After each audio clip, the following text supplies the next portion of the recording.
Hola compañeros, ¿cómo están? Váyanme diciendo si se escucha, si se ve bien.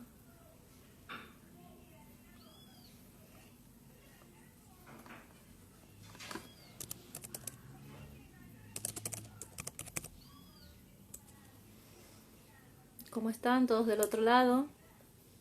Iniciamos un nuevo encuentro de charlas con historia.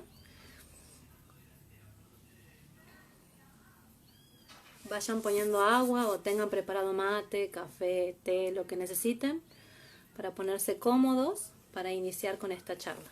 Bien, Carla me dice que se escucha y se ve perfecto. Bien, gracias por la apreciación. Bien, está nuestro invitado listo. Vamos a esperar un poquito a que se unan más personas a este vivo. Les voy contando que, bueno, esto es un encuentro, un ciclo de entrevistas en el que ya han pasado el licenciado Héctor Peralta Puy. Empezamos el 17 de julio. Él estuvo hablando sobre los documentos, la importancia de los documentos en autonomía. El viernes pasado que estuvo la doctora María Mercedes Tenti hablando sobre el proceso fundacional, justo en vísperas de un nuevo cumpleaños de la Madre de Ciudades. Así que bueno, estamos aquí en un tercer encuentro y en esta oportunidad, bueno, va a estar Pablo Cabrera y vamos a estar hablando justamente de una figura muy importante para la historia santiagueña y también para la historia nacional porque ha trascendido, digamos, la provincia. Así que está muy interesante, espero que se queden, que nos escuchen, que vean, que pregunten también porque pueden tener preguntas a medida que vamos teniendo la entrevista con Pablo. Bueno, un poco charlas con historia es esta continuación de lo que nosotros empezamos el año pasado con el Pasado en Sintonía, cuya idea es la de llevar a todos ustedes la historia local, la historia de la provincia, enriquecerla, invitarlos a conocer, a pensar, a reflexionar sobre nuevos temas, sobre nuevas posturas, nuevas miradas. Y bueno, esa es un poco la idea que empezamos con el Pasado en Sintonía el año pasado en un programa de radio que salimos por la radio de la UCSE. Y bueno, y hoy, debido al confinamiento y demás, sabemos que, bueno, estas son nuestras herramientas. Hemos decidido desde la asociación continuar con esta línea, pero ahora a través de Instagram. Bueno, voy a saludar a todos los que están. ¿Cómo están? Espero que estén tomando mate con unos buenos bizcochos, café, té, lo que quieran. Así vamos a disfrutar de esta... Bueno, Natalia, Rita, Jorge, Alba, bueno, Carla. Gracias por estar del otro lado, por querer, digamos, saber un poco más y compartir con nosotros esta pasión, digamos, por la historia. Así que bueno, vamos invitando a Pablo, vamos a hacer las pruebas. Vamos a ir haciendo las pruebas. Pablo, aquí estás. Ustedes saben que nosotros vamos, nos acomodamos un poco improvisadamente, pero bueno, es un poco lo real. Hola. Hola. ¿Qué tal? Pues lo bien. Acomodarlo sin problemas, con toda tranquilidad.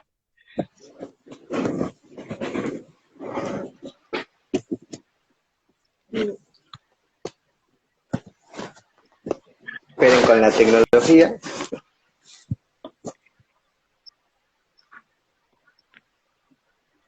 Mientras tanto, voy presentando a nuestro invitado.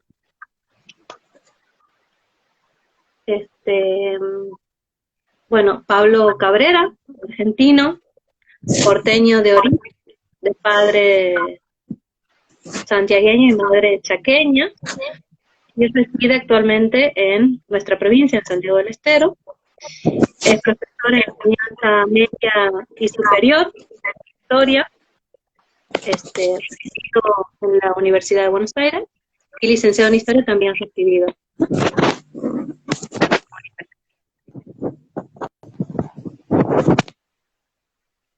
actualmente está trabajando en los profesorados como el ISPP número 1, el Instituto Superior de Formación Docente número 1 y también en el Colegio San Jorge.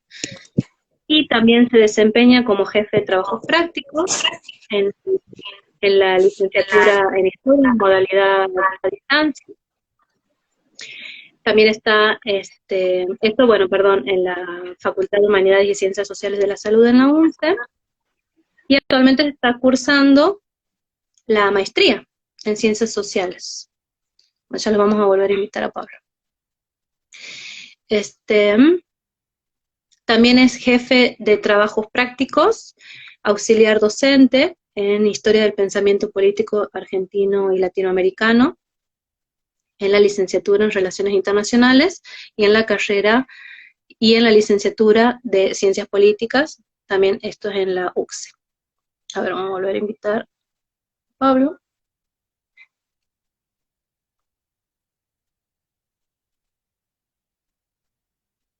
Ténganos paciencia, ya vamos a comenzar con la entrevista. Sí.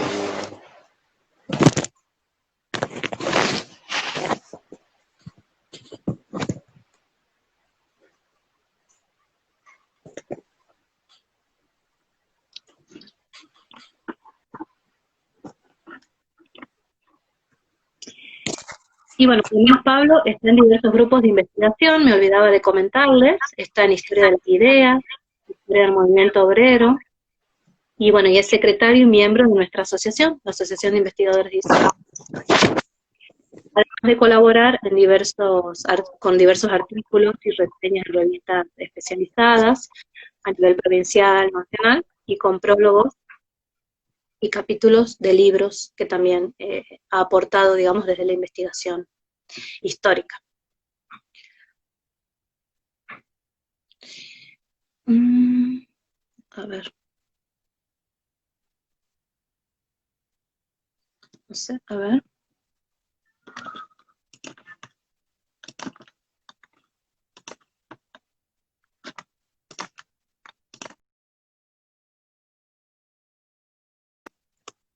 Volvemos a hacer el intento. Si no, bueno, empezamos de vuelta. Ningún problema.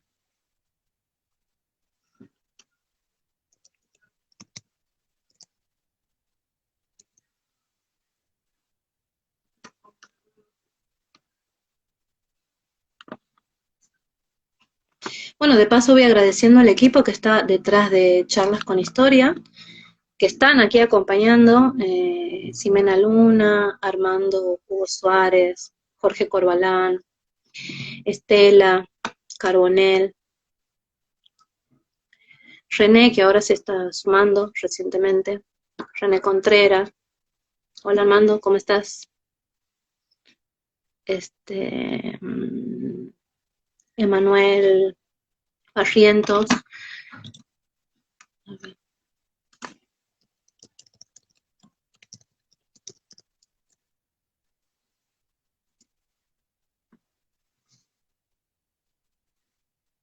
Bueno, es todo un equipo que está a cargo de la organización de las charlas, de las entrevistas, que nos vamos, que vamos rotando, que nos vamos organizando, porque esto es un trabajo totalmente de honoren, así que,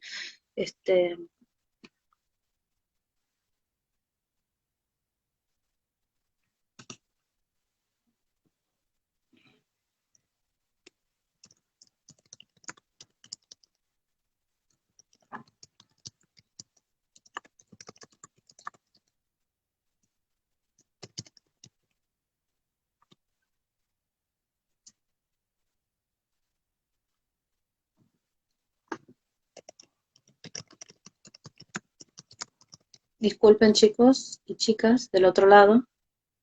Vamos a ver cómo resolvemos esto.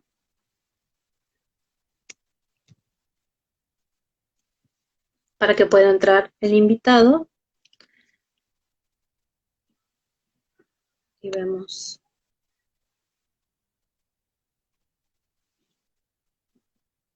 Y vemos de iniciar.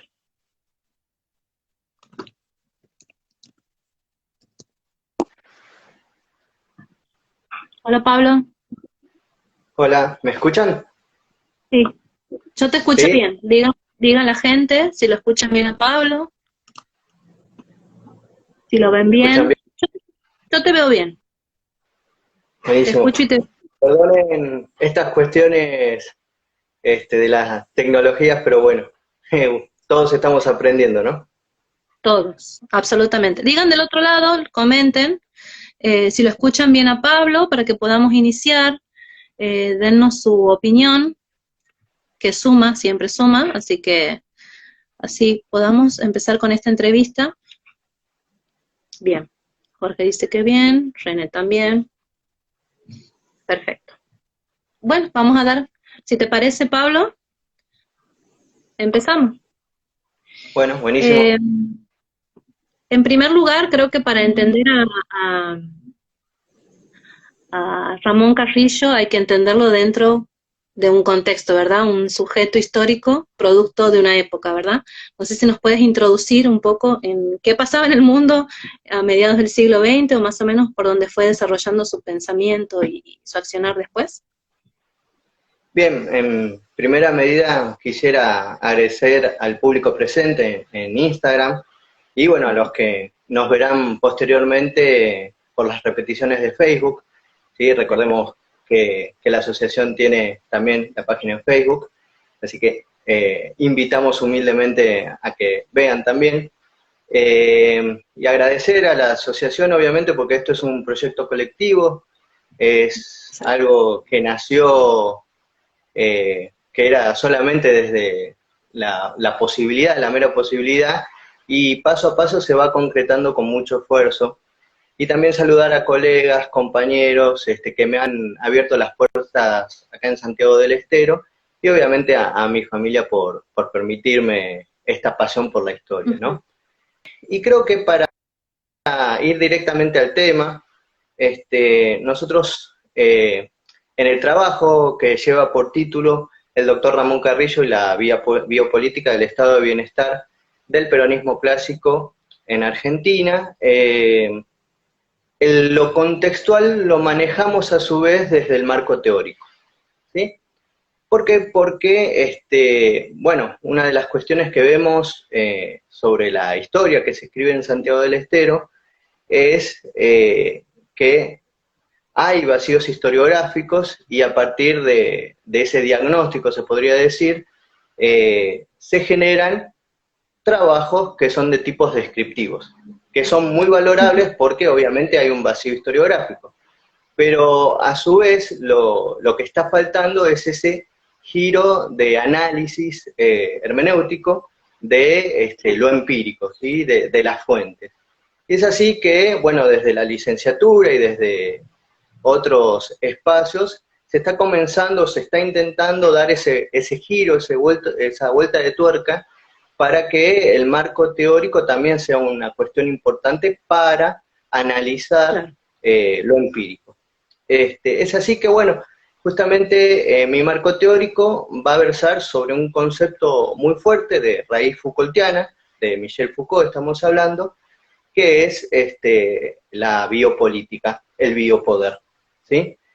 Eh, pero antes de pasar a eso, como bien mencionás, una de las cuestiones básicas que tenemos que entender es que los sujetos sociales actúan en una coordenada de tiempo y de espacio específicas. Entonces nosotros tenemos que contextualizar a los sujetos históricos, y esto es una cuestión bastante básica. Así que voy a dar una breve referencia biográfica de quién fue Ramón Carrillo para que no perdamos esa trazabilidad de su vida, ¿no? Ramón Carrillo fue un neurocirujano, neurobiólogo, médico sanitarista, el primer ministro de Salud de la República Argentina. Iba a nacer en Santiago del Estero el 7 de marzo de 1906. Posteriormente va a cursar sus estudios primarios y secundarios en la ciudad capital de Santiago del Estero, y luego va a partir rumbo a Buenos Aires para proseguir sus estudios, en este caso la carrera de medicina, por la cual en 1929, además de recibirse, va a recibir la medalla de oro como el mejor alumno de su promoción. Obviamente que estas notas van a avalar la posibilidad de acceder a una beca de estudio y de especialización hacia Europa, cuestión que justamente él va a realizar. Y es en ese sentido que él va a visitar diferentes países o ciudades, Ámsterdam, París, Berlín, pero inmediatamente, terminada esa beca, vuelve al país para volcar todo lo aprendido en lo que para él era central, que era la población de su país. Bien, eso para brindar algunos detalles de quién fue Ramón Carrillo, y después vamos a profundizar. Bien. ¿Cuál era lo que intentábamos nosotros analizar desde el trabajo? Bueno, cómo las medidas aplicadas por el primer y segundo gobierno peronista, desde 1946 a 1955, por el ministro de Salud, Ramón Carrillo, se van a enmarcar en los conceptos de biopolítica del Estado benefactor en nuestro país. Desde este punto de vista, vamos a rescatar los conceptos de Michel Foucault y de cómo lo teórico se vuelca en la praxis de este médico. Así que partimos de observar cómo la política moderna, ¿sí? Acá estamos hablando directamente de Foucault, cómo la política moderna concibe al cuerpo como sujeto y objeto. Con el advenimiento de la modernidad, la vida pasa a ser una de las cuestiones centrales de los estados-nación en construcción. ¿Por qué? Porque en contraposición a la Edad Media, nosotros teníamos que, en esa época, el cuerpo era el lugar del pecado, de la caída y del sufrimiento. Y es así que los espacios o las instituciones hospitalarias, quien se enfermaba iba o acudía más a ser acompañado para la extrema unción que otra cosa, o sea, se iba más a morir. Entonces, lo que nosotros vemos con el ciudadano moderno, dentro de un proceso histórico complejo y vasto, es que la construcción de ese Estado va a intentar, o en esa construcción el Estado va a intentar regular, financiar las prácticas de las actividades vinculadas a la salud, con un hospital moderno que aplicaría mecanismos biopolíticos, en donde lo central pasará a ser preservar, vigilar y extender la vida. El autor francés va a entender que este poder moderno se caracteriza por una internalización de la vigilancia, ¿sí? Y encauzando y normalizando los comportamientos, ¿sí? Acá hay varios conceptos bastante importantes, y esta cuestión de internalizar y normalizar, ¿sí? Esto es fijar cuestiones de normalidad, ¿sí? Y entonces hay una separación con respecto a lo anormal, y entonces la enfermedad entra dentro del terreno de lo anormal, ¿sí? Y la internalización tiene que ver con el individuo, ¿sí? Volver carne esa normativa, ¿sí? Y entonces es ahí que la norma se vive, se vuelve carne. A eso hace referencia Foucault. Pero esto siempre hay que decirlo dentro de qué contexto histórico estamos hablando, dentro del marco de una explosión demográfica tremenda, y de una industrialización de la sociedad como antes nunca se había vivido. Estamos hablando de un proceso de modernidad, pero a su vez un proceso de industrialización y de desarrollo del capitalismo. ¿Bien? Entonces vamos directamente a los conceptos. El biopoder es una tecnología política de nuevo cuño que se va a desplegar en dos aspectos. Por un lado, una individualización, de lo que un poquito ya habíamos hablado antes, y una totalización simultánea de las estructuras de poder moderno. O sea, este biopoder, como dice biopoder, ¿sí? Bio de vida, se encamina en su capacidad de acción sobre la vida. Es un poder sobre lo positivo, entonces, sobre la vida, en contraposición a lo negativo, que era la muerte en etapas anteriores de la historia de la humanidad. Pero además este biopoder se va a desplegar en dos niveles que van a estar entrelazados. Un nivel microfísico, en el que operarían las tecnologías disciplinarias para una producción autónoma de la subjetividad. o sea, esto que nosotros mencionamos como individualización, que tiene el nombre de anatomopolítica del cuerpo humano para Foucault. Y estas estrategias disciplinarias van a volverse carne, cuerpo, ¿sí? en la individualización de esos cuerpos, desde las instituciones cerradas que trabaja Foucault, que recordemos el hospital, la escuela, el cuartel militar, las cárceles, etc. Pero lo que más trabajo yo para esto que fue una investigación es el otro nivel, el segundo nivel, que tiene que ver con la gubernamentalidad del Estado moderno, ¿no? Y es ahí que lo central no es el individuo, sino que es la población. ¿Por qué? Porque recordemos que ya habían diferentes teorías, quizás lo podemos mencionar desde la economía, que nosotros encontrábamos que el factor de producción esencial de la riqueza económica es el ser humano. Y en ese sentido, la población pasa a ser justamente esto, ¿sí? Un recurso fundamental. ¿Y quiénes son los que van a garantizar la reproducción de ese recurso humano para la reproducción de la riqueza, entiéndase, del capital? Y bueno, van a ser los estados. Así que este segundo polo de organización y poder sobre la vida, que va a ser la biopolítica, ya no se va a centrar en ese singular corpóreo, ¿sí? En ese individuo, sino que en el conjunto, en el conglomerado, en la población. Así que los procesos biológicos que nosotros entendíamos como nacimiento, mortalidad, duración de la vida, longevidad, otras cuestiones como higiene pública, vivienda, van a empezar a constituirse en los centros de preocupación de esos nuevos poderes en construcción. Y van a organizar una particular gestión calculadora de la vida, porque en este sentido también entra la cuestión racional, ¿sí? Todo se debe medir. Y entonces acá van a ir confluyendo diferentes aspectos que parten desde la teoría y que van a ser proyectados en la praxis de estos estados modernos. ¿Por qué? Porque la población va a tener características propias que van a ser posibles de contar. Va a haber números de muertos, va a haber número de enfermedades, una tasa de accidentalidad y hasta regularidades infecciosas o endémicas. ¿Sí? Bueno, vayamos o pensemos en lo que vivimos cotidianamente con los números de la pandemia del COVID-19, ¿no? Entonces, bueno, estamos... o escuchar hoy al presidente en su alocución mencionando de que los números no son solamente números, sino que también son historias de vida por atrás de esos números que se van perdiendo en lo que está padeciendo la sociedad humana hoy.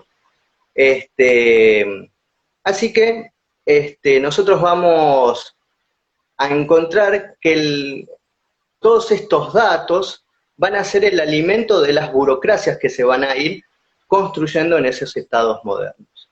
Porque va a haber estadísticas, van a haber censos, se va a constituir la demografía, mecanismos de seguridad social, de seguridad pública, y todo esto también indica una cierta vigilancia por parte de ese poder de esa población. Con lo cual, de lo que estamos hablando básicamente es del progresivo desarrollo de estos aparatos estatales. Pero la clave de esto, y quizás lo dije solapadamente antes, pero acá lo remarco para que se clarifique, es que, hasta lo podemos resumir en la frase que todavía ondea en la bandera de Brasil, orden y progreso. Bueno, ¿qué pasa? La clave es lograr cuerpos dóciles, o sea, bajo el orden normalizado, pero también cuerpos útiles para el progreso de la producción capitalista. No solamente hay acumulación de cuerpos, sino también eso lleva o posibilitaría la acumulación de capital, ¿sí? Que básicamente todo esto viene a garantizar a grandes rasgos desde el Estado y estas funciones que estoy mencionando, la reproducción de lo que sería el sistema capitalista.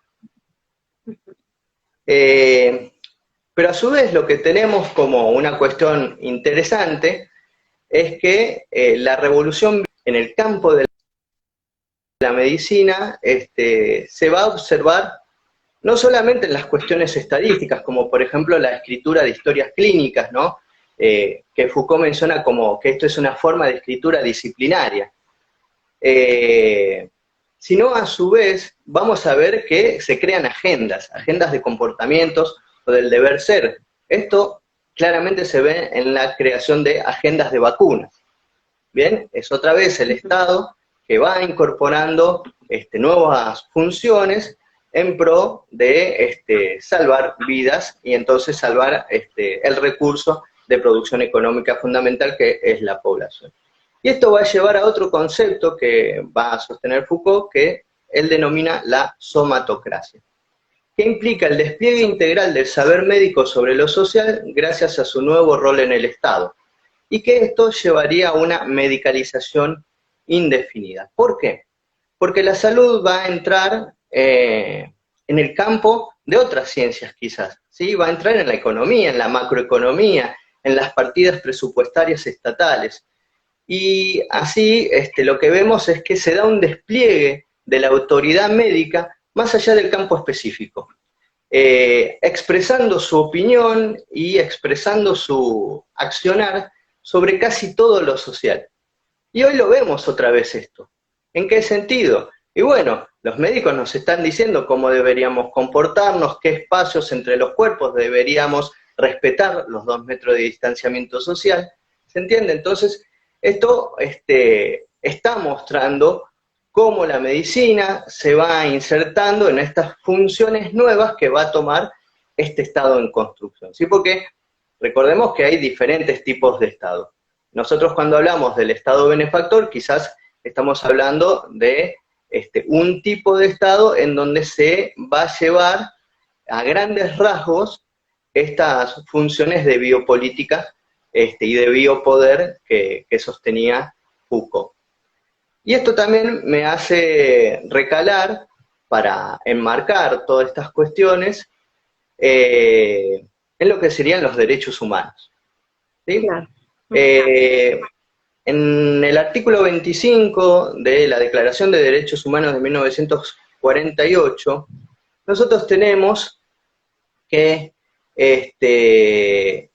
estos derechos que se definen como facultades inherentes a la persona, irrevocables, inalienables, intransmisibles e irrenunciables, y que son universales, son a su vez interdependientes. ¿Qué implica que sean interdependientes? Que si hay uno de estos derechos que no se respeta, impacta negativamente en la garantización de los otros derechos. Y entonces lo que nosotros encontramos es que la salud es mucho más que la ausencia de enfermedad. ¿Por qué? Porque son también determinantes de la salud los niveles de pobreza, de indigencia y exclusión, el desempleo, la educación, la alimentación, el acceso a agua potable, el acceso a red de cloacas, el acceso a una vivienda digna, a la información. O sea, tenemos una lista bastante larga para continuar. Así que lo interesante es que todo esto es coincidente a nivel internacional con el pensamiento que va a ir desplegando en su praxis o en su cargo de funcionario público el doctor Ramón Carrillo, ¿sí? Aunque también debemos mencionar... Pablo. Sí, dime. Pablo, escucha, ¿sabés que se corta? Se corta mucho. Escucha, te quería proponer de salir, que vos salgas Sí. y te vuelvo a invitar, y entramos en pensamientos, ¿te parece? Porque como que se para.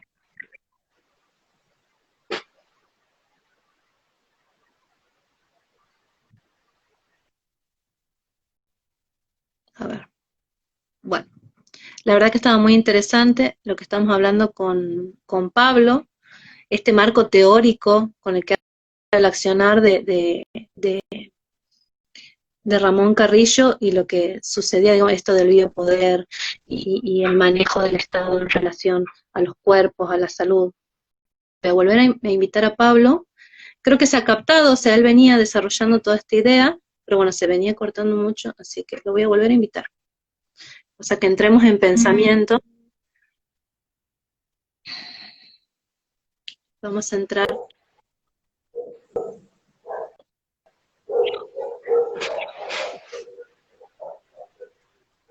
¿Se me ve? ¿Se me escucha?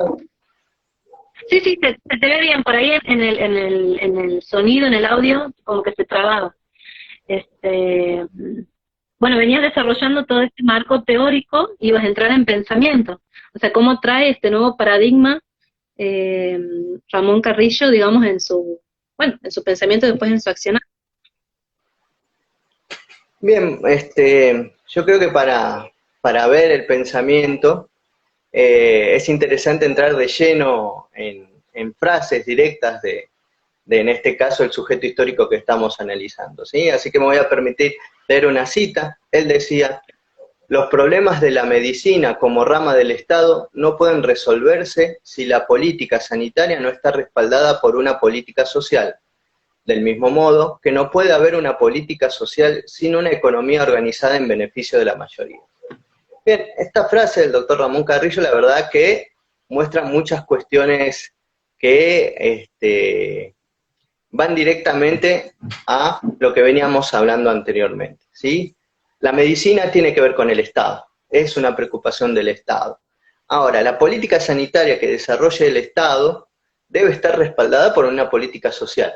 Si no, es como una política renga, diríamos, ¿sí? No se va a cumplir por esta cuestión de la interdependencia de los derechos que mencionábamos anteriormente.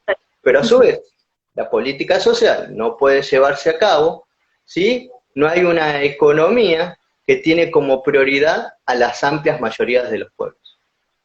Así que, en ese sentido, obviamente, desde el vamos se está criticando a la forma de la política anterior a 1943, obviamente, porque de aquel estado del orden conservador, en donde las mayorías estaban invisibilizadas, ¿sí? Tanto políticamente como en otros de los derechos, bueno, acá no, acá pasa a ser central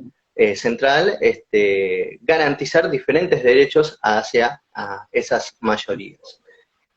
¿Y por qué digo esto? Porque centrándonos más en el caso de la situación sanitaria de nuestro país, entre 1880 y 1943, el sistema sanitario argentino se caracterizaba por una superposición o incoherencia de funciones, una descentralización anárquica de las instituciones actuantes, una gran desorganización con instalaciones sanitarias inadecuadas, falta de camas, de equipamiento, falta de personal capacitado, y esto ya sea en la órbita estatal como en la órbita privada, con las instituciones de beneficencia o las asociaciones de inmigrantes, ¿no?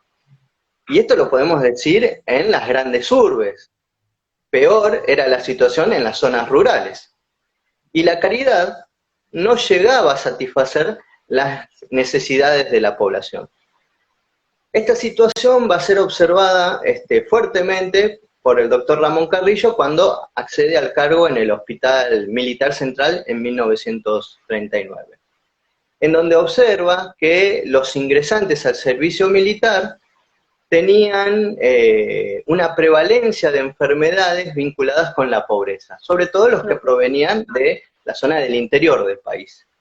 Entonces esto va a llevar a que Carrillo se pregunte, ¿de qué le sirve a la medicina resolver los problemas científicos de un individuo enfermo si simultáneamente se producen centenares de casos similares por falta de alimentos, por falta de vivienda digna, etc.?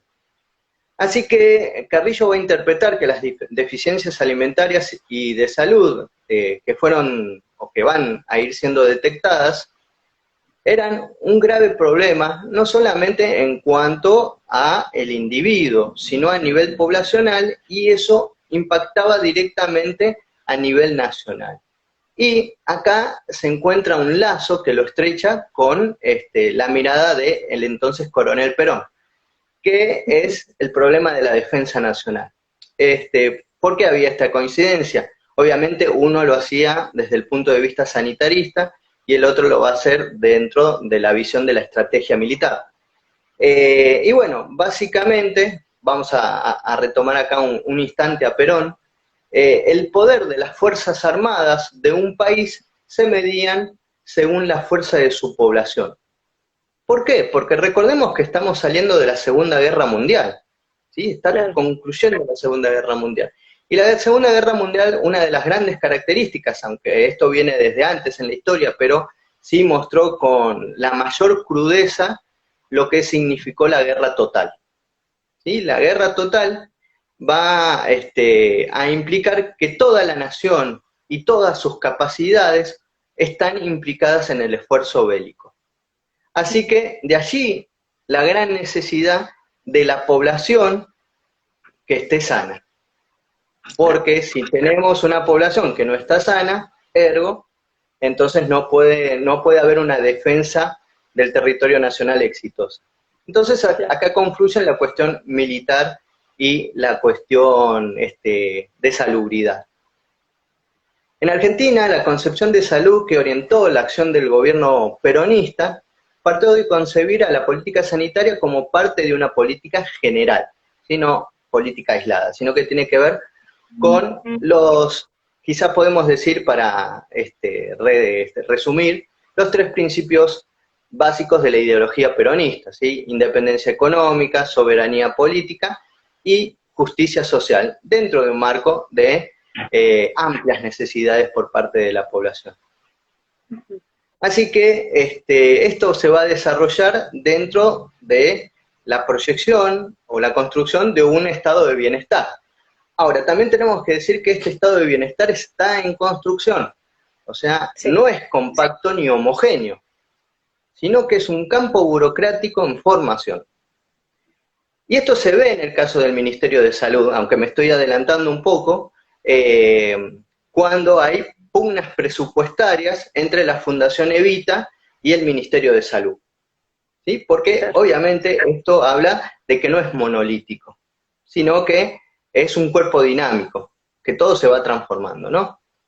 Y es en ese contexto, obviamente, que va a aparecer el doctor Ramón Carrillo, que va a impulsar a un Estado garante de la salubridad de esa población, enmarcado en lo que se conoció como la justicia social peronista. En el pensamiento de Ramón Carrillo hay 3 condicionantes de la salud, o lo que se entiende también como enfermedades del pueblo. Primero, el primer condicionante es el social y el económico. El segundo, la ignorancia. Y por último, la efectividad de los servicios médicos. Los paradigmas bases desde donde va a accionar sanitariamente es que todos tienen derecho a la salud y a la vida, que no puede haber política sanitaria sin política social, y algo central, de nada sirve la medicina si ésta no llega al pueblo.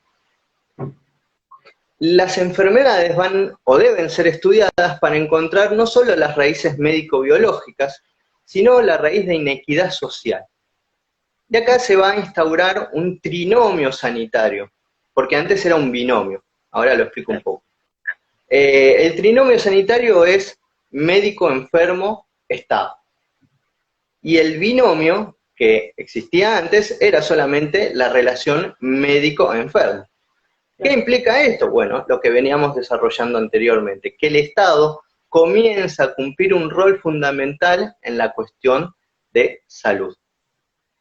Y acá retomo otra frase del doctor Ramón Carrillo, no la cito, pero digo básicamente lo que él piensa, es que una nación no se puede considerar civilizada si su población vive en medio del hambre y la miseria. ¿Sí? Así que acá hasta el concepto de civilización es tomado en virtud de los derechos de los cuales debería gozar la población. No solamente la salud, sino todos los restantes que crean esa interdependencia de derechos que va a estar en la Declaración de los Derechos Humanos. Así que la medicina moderna va a emprender una función de gran importancia. Y acá otra cuestión que es muy interesante, es el cuidado de la salud de los sanos. no de los enfermos. Obviamente que se va a ocupar de los enfermos, pero lo primordial es que no se lleguen a enfermar. ¿Sí? Claro, él trae Entonces, ese integral de la salud que era nuevo, donde no solamente es curar enfermos, ¿no? Ya hay otras cuestiones, prevención, en lo que seguramente entrará. efectivamente, es más, esto lo vamos a anotar en la estructura del Ministerio de Salud, cuando hay tres ramas. Por un lado la medicina preventiva, por otro la medicina asistencial, pero también la que tiene que ver con la concreción de proyectos de infraestructura que posibiliten la garantización de los derechos, por ejemplo, a la vivienda, a las cloacas, etc. ¿Sí? O sea, es todo un paquete integral. Si no es las cosas, los compartimentos estancos, aislados, sino que es toda una política integral. Así que él va a observar que una mejora en la salud poblacional es una inversión justificada finalmente, pues reproduce el factor clave de enriquecimiento de los estados, que es la población. ¿Sí? Pero para lograr, obviamente, como decíamos, con Foucault, cuerpos dóciles y productivos. Bien, te quería preguntar, dentro de esa línea, hay algunos accionar directamente, cómo lleva a concretar en la realidad ese pensamiento que él viene gestando, viendo, cuando entra en el colegio, en el hospital militar, se da cuenta de esta gran cantidad en las historias clínicas de las personas que ingresaban ahí, que estaban teniendo enfermedades, productos de la pobreza. Cuando él empieza como a gestar este pensamiento, ¿cómo lo lleva a la práctica? Es mi pregunta. O sea, ¿en qué concretamente ves vos que esta línea de pensamiento se concreta? Bien, la verdad que hablar sobre el accionar del doctor Ramón Carrillo es vasto y da para, no sé, 2 programas, no sé, mucho más. Seguro, Así que seguro. voy a intentar ser lo más sintético posible. Partiendo de una realidad, ¿sí?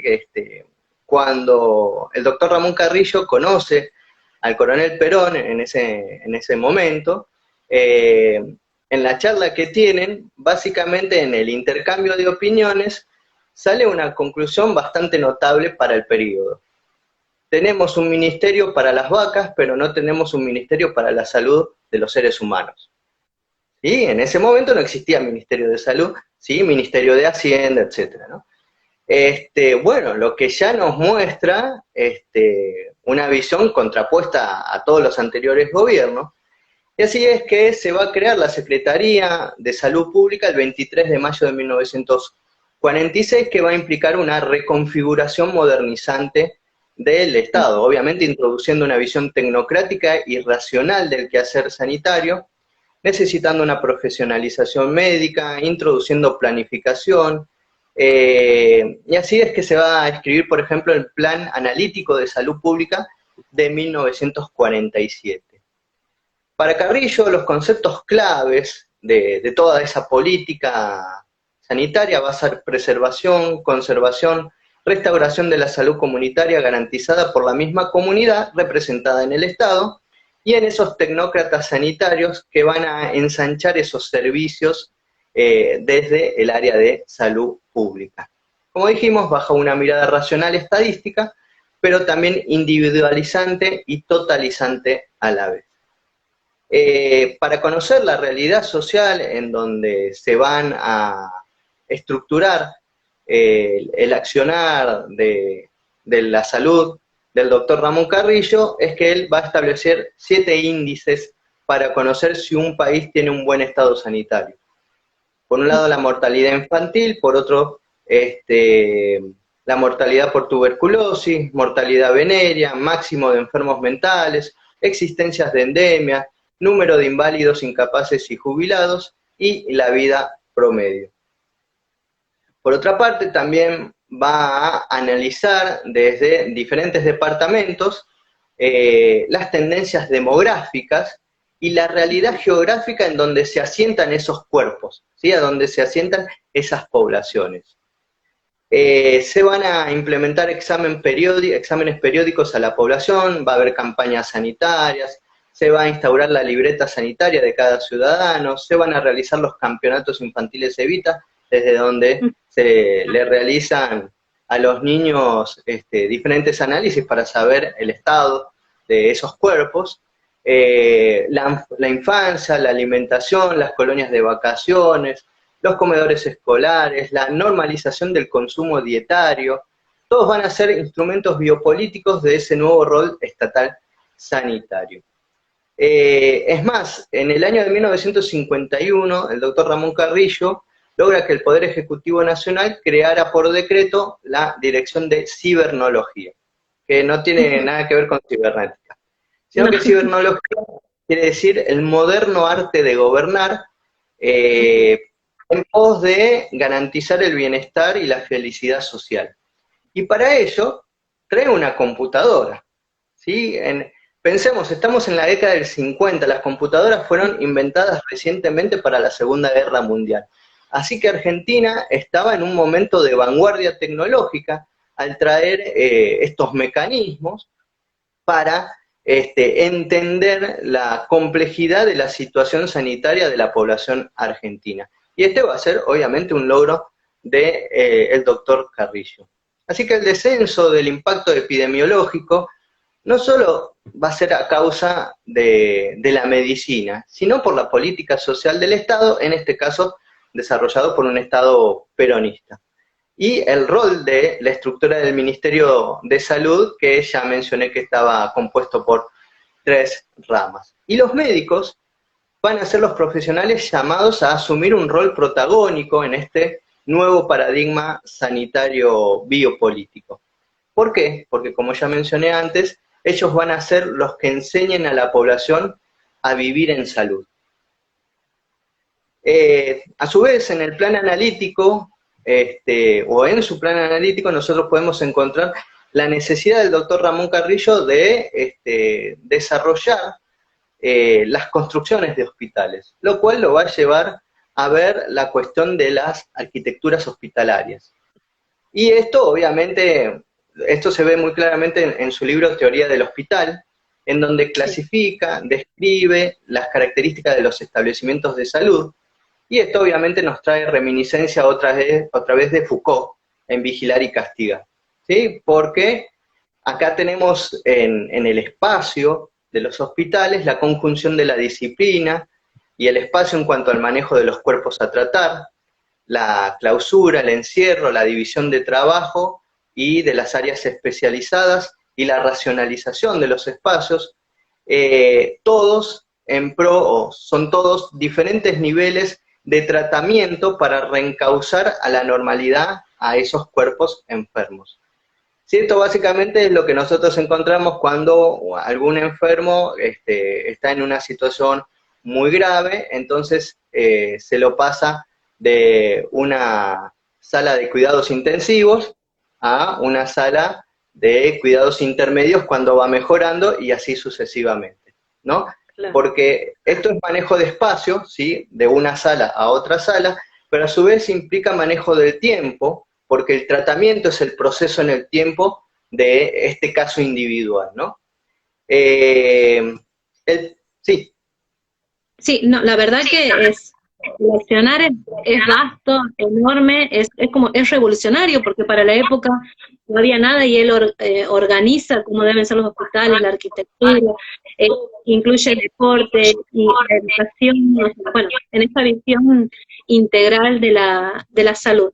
Nos están quedando 10 minutitos, Pablo, y quería preguntarte, no sé si te acuerdas que hace unos meses, mayo, más o menos, hubo una polémica en torno a Ramón Carrillo, que surge a partir de un supuesto billete que iba a salir de 5.000 pesos, que le iban a poner la figura de Ramón Carrillo, y sale esta acusación, este señalamiento de Carrillo como afín a las ideas del nacionalsocialismo. Entonces te quería preguntar, de paso, ¿qué opinión te merece, o cómo fue, digamos, disipándose esa cuestión?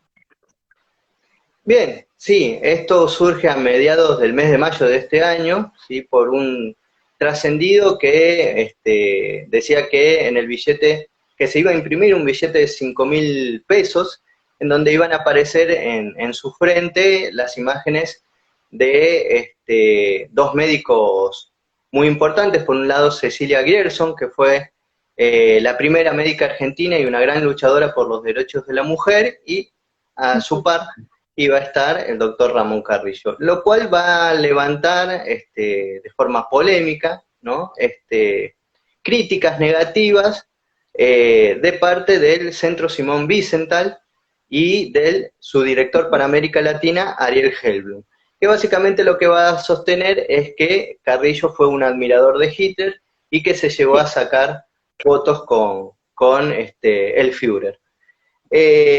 Para contestar rápidamente, me parece que lo hace de forma muy concisa y directa otro historiador, Ranan Rein, que es es de la Universidad de Tel Aviv, y un conocedor muy profundo de la historia del peronismo.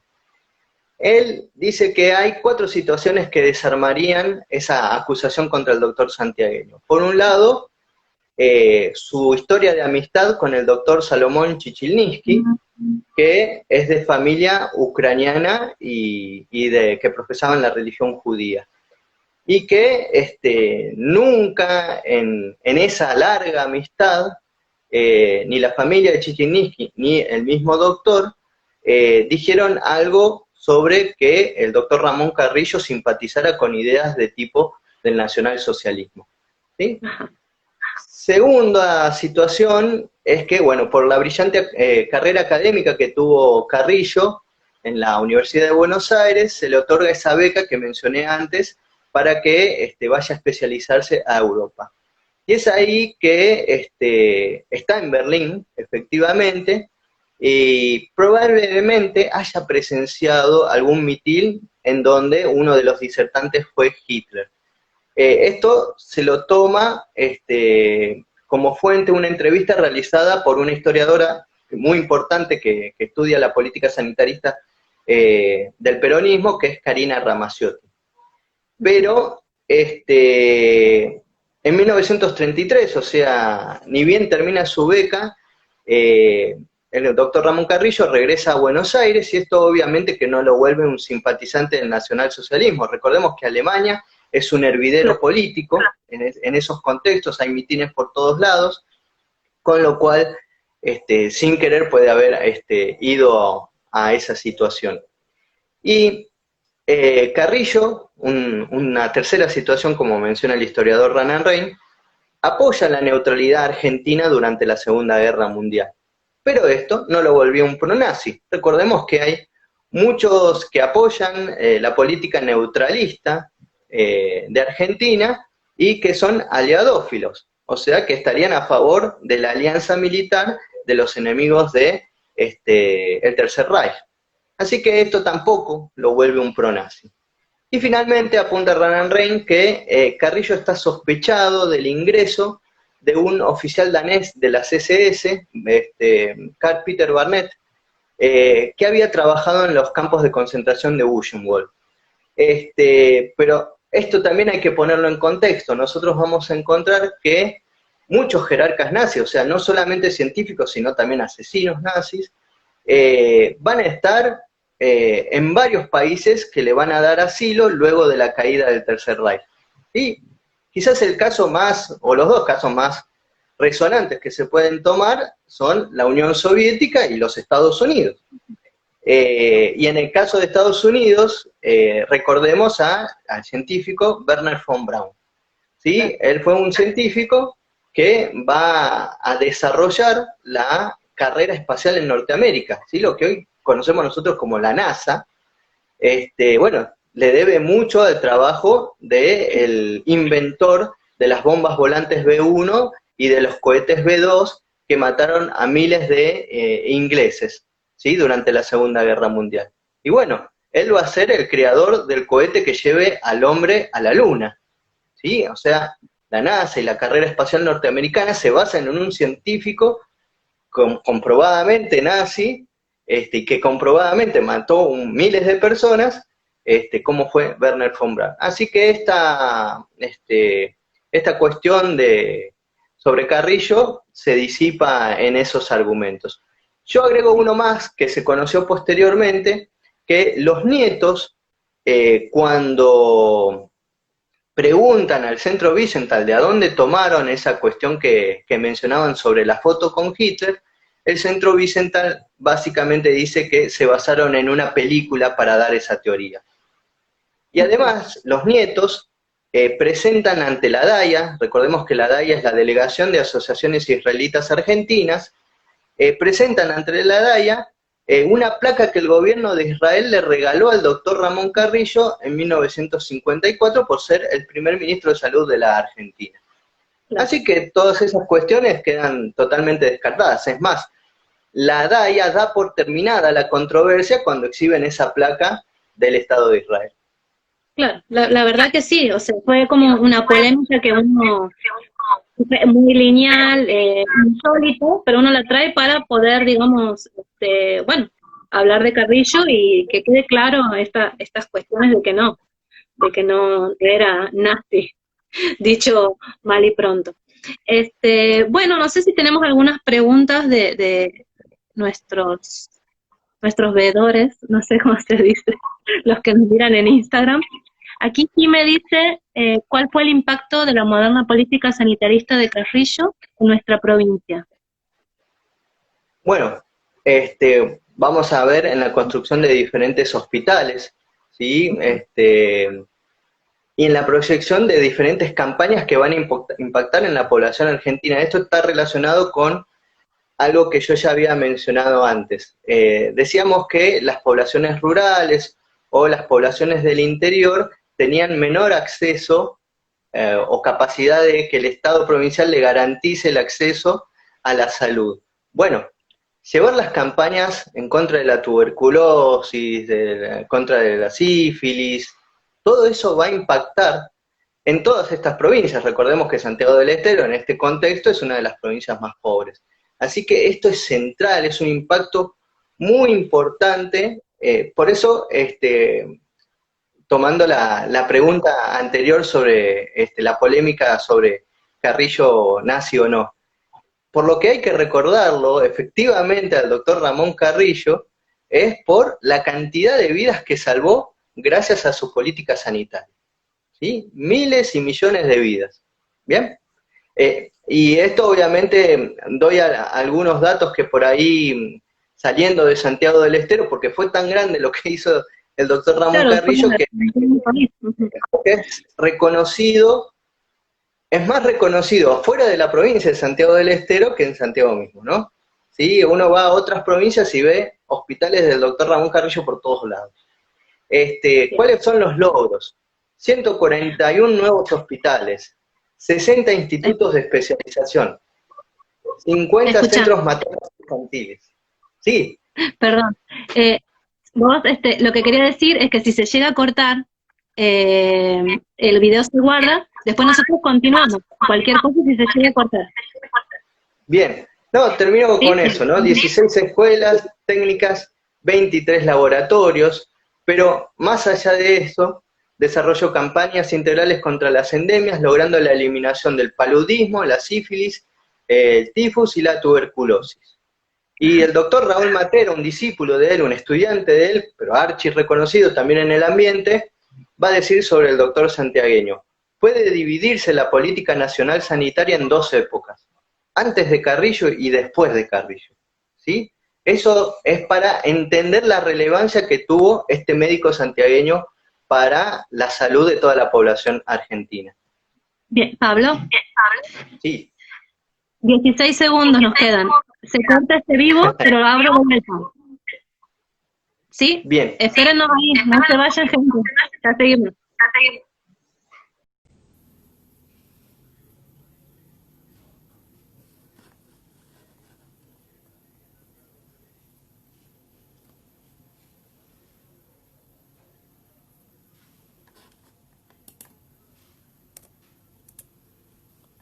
Bueno, volvemos. La verdad que la charla estaba súper interesante, es muy apasionante la figura de Ramón Carrillo, la verdad. Así que, bueno, te invito de vuelta, Pablo.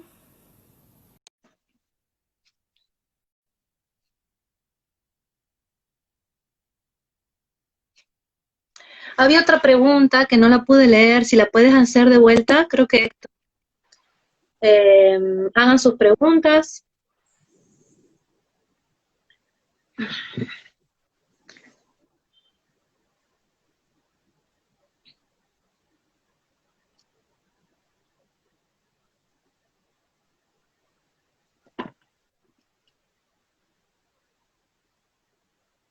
Pablo, ¿Sí, me ven? ajá, vos me escuchas a mí, Te escucho, sí, pero no me veo yo. tu imagen no está así, yo tampoco te veo. Salgo y luego me vuelvo. Dale, dale, dale. Bueno, vayan comentando qué les parece. Había otra pregunta, les estaba diciendo recién, creo que era de Héctor, eh, creo que preguntaba algo sobre la investigación que no pude llegar a leer, si la puedes volver a escribir, por favor.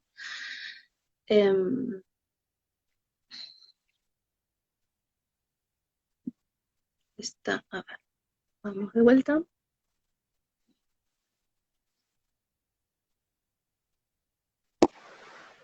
Ahí, Bien, genial. buenísimo. Bueno, un poco retomando todo este accionar de Carrillo que venía diciendo, por ahí podríamos hablar un poco de, o sea, qué importante el legado, ¿no? De Ramón Carrillo, todo lo que hizo, lo que para nosotros hoy es normal, está normalizado, y en realidad en esa época era algo nuevo, revolucionario, las investigaciones, cómo a partir de los datos accionan. Bien, bueno, en parte lo que veníamos diciendo, ¿no? Porque nosotros vamos a encontrar que el plan quinquenal que nosotros conocemos comúnmente desde la economía, pero esto también va a estar impactando en la cuestión de la salud pública, es que tenía como ejes básicos, primero, la organización previa de la estadística sanitaria. Y esto es central, conocer sobre lo que se va a accionar. Pero a su vez se va a desarrollar una creación de red de laboratorios. ¿Por qué va a ser Sí. importante esta red de laboratorios? Es porque se necesita un diagnóstico precoz de enfermedades infectocontagiosas.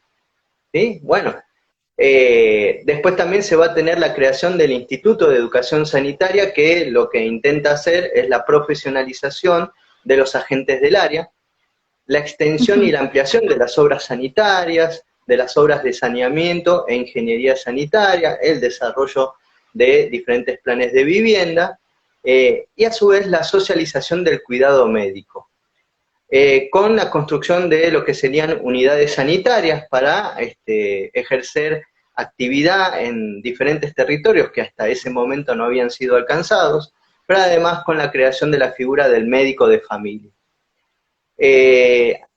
Y además, esto en parte también con la pregunta que realizaba uno de las personas que nos están observando, esta política va a ser o va a intentar proyectarse a todo el territorio del país, intentando integrar esas regiones que anteriormente habían estado excluidas de los servicios sanitarios. Así se va a desarrollar la primera caravana sanitaria y los diferentes trenes sanitarios de 1951-1953. Así que los cambios, estos cambios que toma desde la teoría y los va a aplicar en su praxis, va a impactar muy rápidamente en los territorios, porque se va a llevar a cabo la vacunación antivariólica, la antidistérica, llegando a los pueblos del interior que antes todo eso era desconocido. Se otorga prioridad al desarrollo de la medicina preventiva y se moderniza la organización hospitalaria, mientras a su vez se crea EMESTA. EMESTA es la primera fábrica nacional de medicamentos. ¿Sí?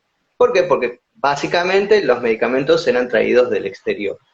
Y esto implicaba un montón de gastos y que no llegaran a la población, que era lo central de la medicina, o una de las cosas centrales de la medicina, según el doctor Ramón Carrillo. Así se va a lograr erradicar el paludismo y casi hacer desaparecer otras enfermedades contagiosas. Con la reforma constitucional de 1949 y la ley 13.529, se convierte a la Secretaría de Salud Pública en lo que se conoce como Ministerio de Salud.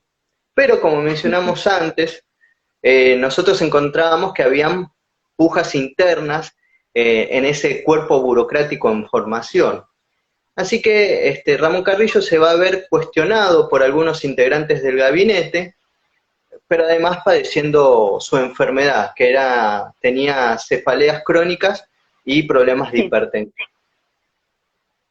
Carrillo así va a comenzar a despedirse del gobierno y finalmente va a salir en 1954 del gobierno, viajando junto a su familia a los Estados Unidos para tratarse de su enfermedad.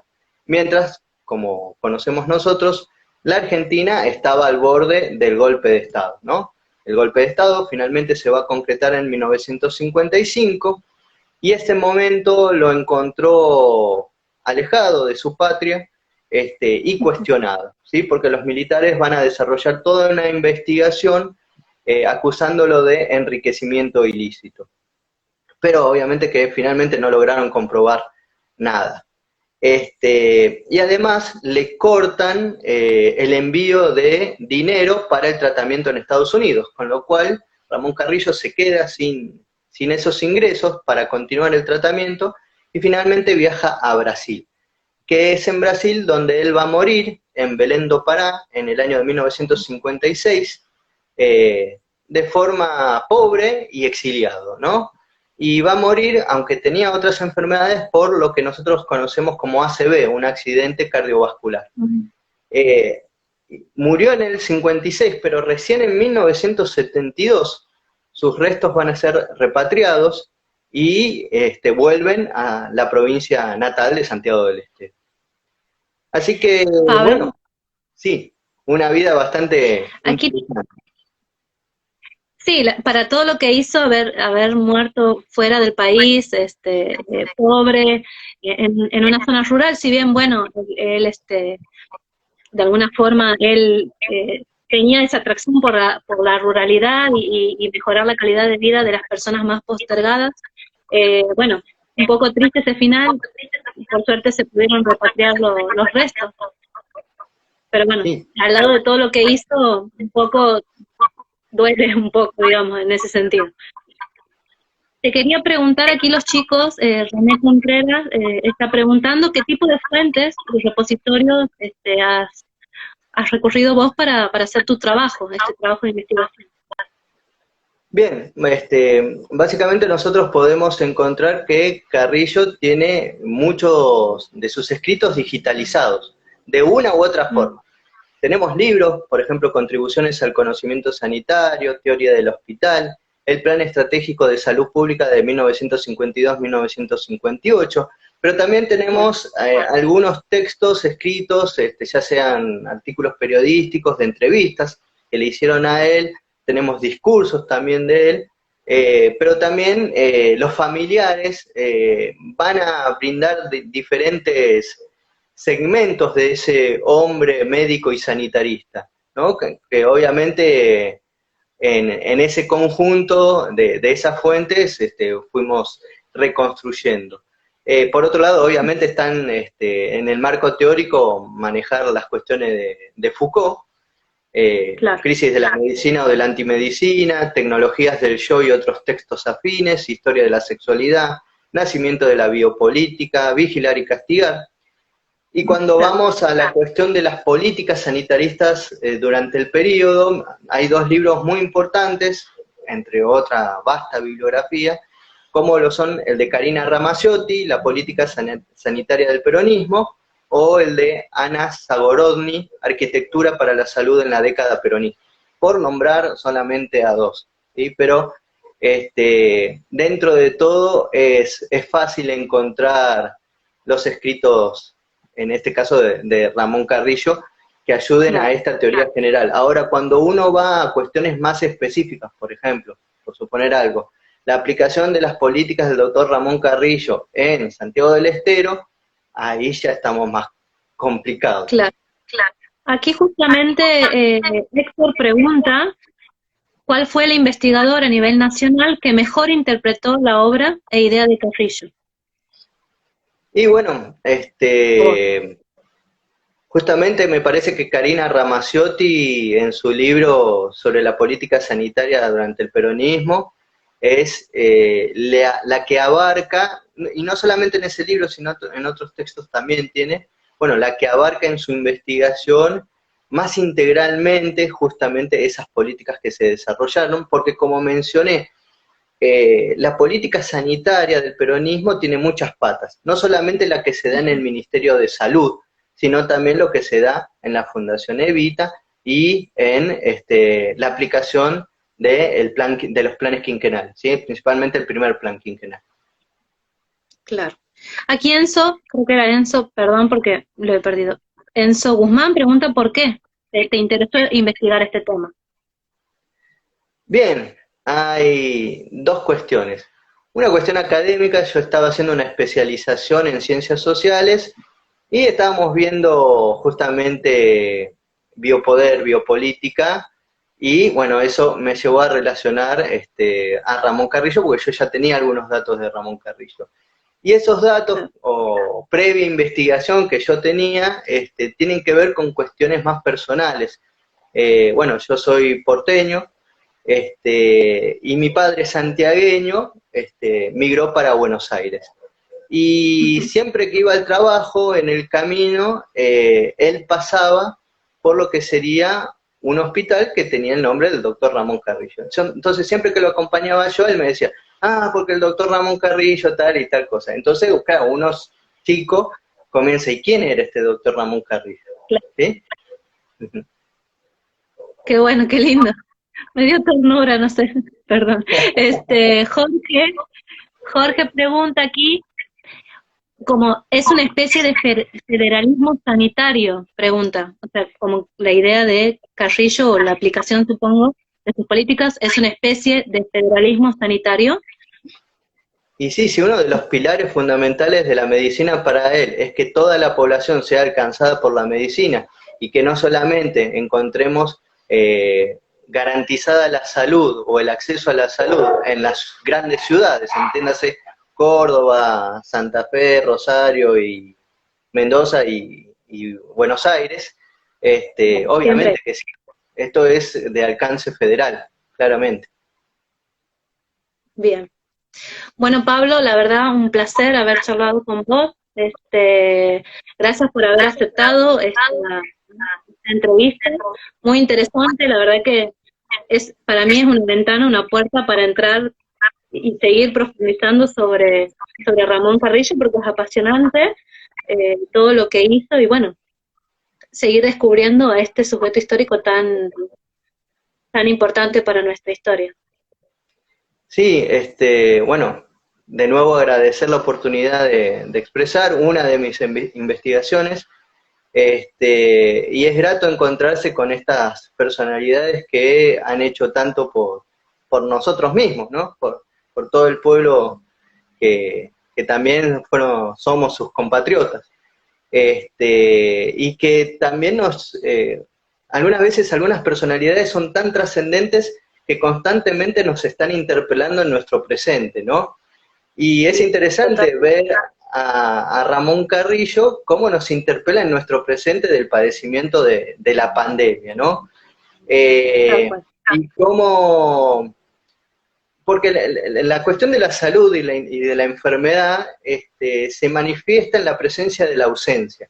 ¿Cómo sería esto? Recién cuando estamos enfermos nos damos cuenta de que necesitamos un servicio médico acorde o que esté a la altura de las circunstancias para que nos salven, básicamente. Cuando se nos muere un conocido por COVID, recién toma presencia lo frágil de la vida y nuestra finitud en cuanto seres. Y ahí tomamos conciencia de la importancia de la medicina, de la investigación científica, y el cuidado del otro. Y cuando hay desfinanciación de la salud pública, cuando hay desfinanciación de las investigaciones científicas, yo creo que hoy está muy claro que eso no se cuenta en números económicos, sino que se cuenta en muertes de vidas humanas. Y de allí el valor positivo de activar todos los factores sociales posibles en virtud del cuidado de la salud de la población, que es lo que somos todos al final. ¿Sí? En definitiva. Bien, bueno, excelente, Pablo. Muchas gracias nuevamente. Agradezco del otro lado, bueno, la asociación, a todos los que nos han visto hoy. Bueno, decirles, recordarles que nos sigan en nuestras redes, en Facebook, Asociación de Investigadores de Historia de Santiago del Estero, bueno, esta cuenta de Instagram, si nos ayudan a difundirla mejor, y bueno, y el viernes que viene les cuento, de paso, que vamos a tener una charla con Martín Carmona sobre espacio y producción del departamento Banda, 1860-1890, así que, bueno, sigan, estén del otro lado mirando estas charlas que lo hacemos con mucho cariño y con toda la fuerza del mundo. Queremos llevar la historia a todo rincón que podamos.